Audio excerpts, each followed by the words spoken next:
তোমরা যারা ক্যালকাটা ইউনিভার্সিটির আন্ডারে 6 সেমিস্টার এমডিসি কোর্স অর্থাৎ পাস কোর্সের ছাত্রছাত্রী আছো এবং তোমাদের ইতিহাস সাবজেক্টটা আছে, তোমাদের জন্য আজকের ক্লাসটা খুবই গুরুত্বপূর্ণ।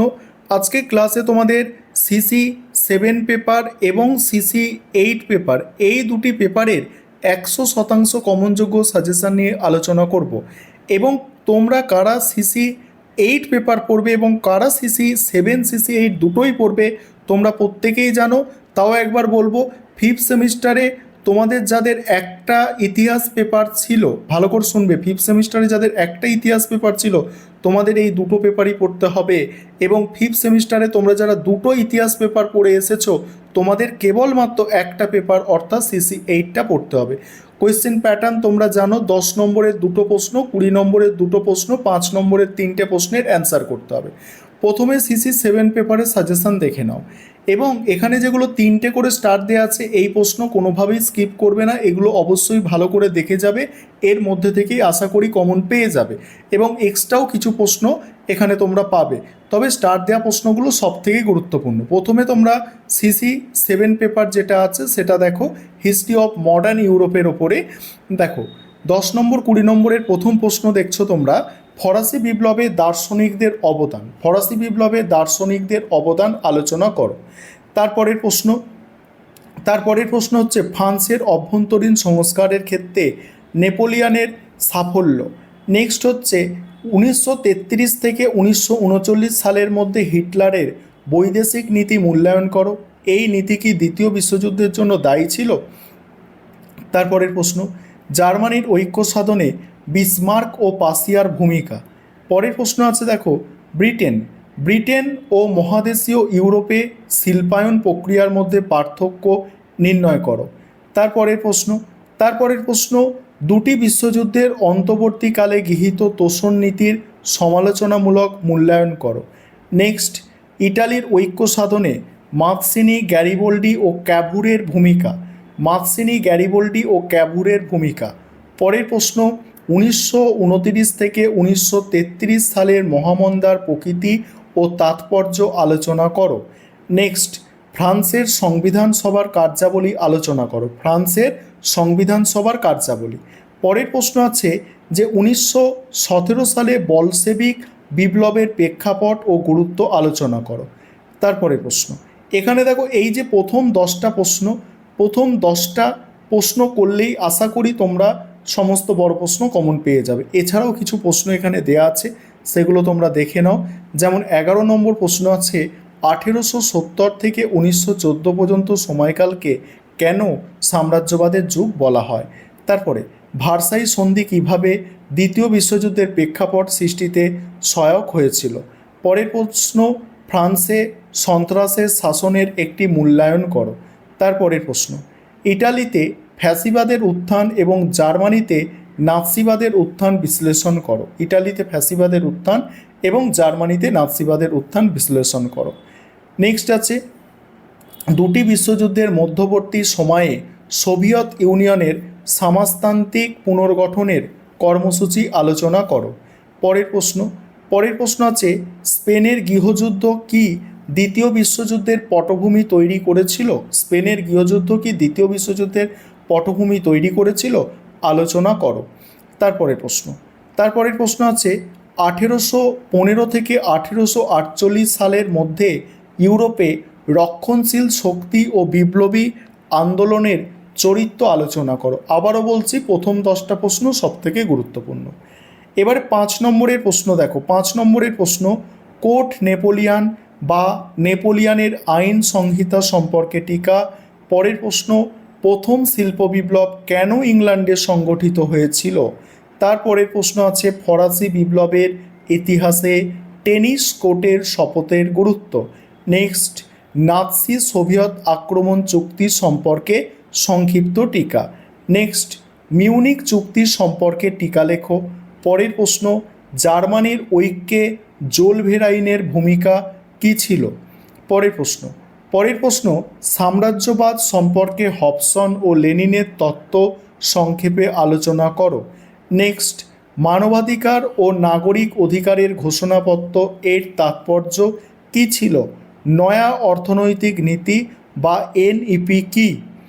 পরের প্রশ্ন, এমস টেলিগ্রাম সম্পর্কে সংক্ষিপ্ত টিকা।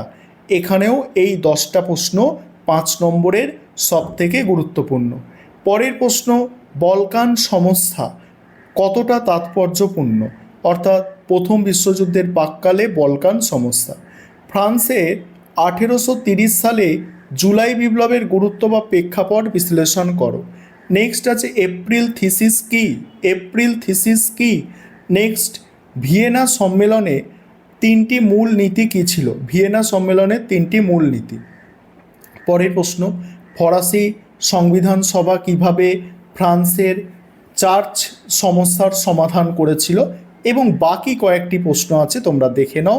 এবার আমি আলোচনা করছি সিসি 8 পেপার, অর্থাৎ 6 সেমিস্টারে তোমাদের যাদের ইতিহাস আছে প্রত্যেককে সিসি 8 পেপার পড়তে হচ্ছে। ভারতের ইতিহাস 1750 থেকে 1857 এই পেপারের সাজেশান এবারে দেখো। এবং এই পেপারটা মানে একটু তোমাদের তুলনামূলকভাবে সহজ আছে প্রথম পেপারের থেকে, কারণ এটা ভারতের ইতিহাস। দেখো, তবে প্রশ্ন ঘুরে ফিরে আসতে পারে। 10 এবং 20 নম্বরের যে প্রশ্নগুলো তৈরি করবে, দেখো তার আগে একটা বিষয় তোমাদের বলি। তোমাদের জন্য এই দুটি পেপারেরই স্টাডি মেটেরিয়াল অর্থাৎ পিডিএফ নোটস রেডি আছে। তোমরা যদি কেউ স্টাডি মেটেরিয়াল অর্থাৎ পিডিএফ নোটস কিনতে চাও, স্ক্রিনে দেওয়া নম্বরে যোগাযোগ করতে পারো। এখানে দেখো প্রথম প্রশ্ন কি? অষ্টাদশ শতক ছিল গতিময়তার যুগ, তুমি কি এই মত সমর্থন করো? পরের প্রশ্ন, হায়দার আলী ও টিপু সুলতানের অধীনে মহীশূর কিভাবে ইংরেজদের জন্য আশঙ্কার কারণ হয়েছিল? পরের প্রশ্ন আছে 1835 থেকে 1857 খ্রিস্টাব্দের মধ্যে প্রবর্তিত শিক্ষানীতির প্রধান বৈশিষ্ট্য বা প্রবণতাগুলি আলোচনা করো। তারপরের প্রশ্ন, খুব ইম্পর্টেন্ট প্রশ্ন, 1857 সালে মহাবিদ্রোহের প্রকৃতি ও চরিত্র আলোচনা করো। নেক্সট, সাঁওতাল বিদ্রোহের কারণ ও তাৎপর্য বিশ্লেষণ করো। পরের প্রশ্ন, সম্পদের অপসারণ বা সম্পদের বহির্গমন বা ড্রেন অফ ওয়েলথ এর তাৎপর্য মানে গুরুত্ব। তা প্রাচ্যবাদ ও হিতবাদ কিভাবে ঔপনিবেশিক প্রশাসনকে প্রভাবিত করেছিল। নেক্সট আছে মারাঠা রাষ্ট্রসংঘের পতনের কারণগুলি আলোচনা করো। পরের প্রশ্ন, অবশিল্পায়ন কিভাবে ভারতীয় অর্থনীতিকে প্রভাবিত করেছিল। পরের প্রশ্ন দেখো, পরের প্রশ্ন আছে ইংরেজ শাসনে ভারতে আধুনিক শিল্পের বিকাশের চরিত্র নির্ণয় করো। নেক্সট, রায়তওয়ারি বন্দোবস্তের প্রকৃতি ও প্রভাব আলোচনা করো। পরের প্রশ্ন, 1857 সালের মহাবিদ্রোহের কৃষক শ্রেণীর ভূমিকা আলোচনা করো।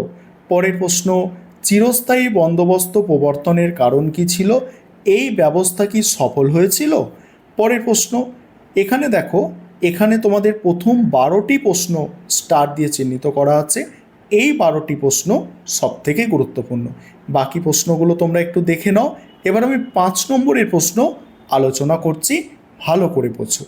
প্রথম প্রশ্ন, তৃতীয় পানিপথের যুদ্ধের গুরুত্ব আলোচনা করো। পরের প্রশ্ন, বাংলার সংস্কৃতির ইতিহাসে ডিরোজিয়ান বা নব্যবঙ্গ দলের অবদান আলোচনা করো। নেক্সট, 1765 সালে দেওয়ানি হস্তান্তরের তাৎপর্য কী ছিল? নেক্সট, 1770 সালের মন্বন্তরের প্রভাব আলোচনা করো।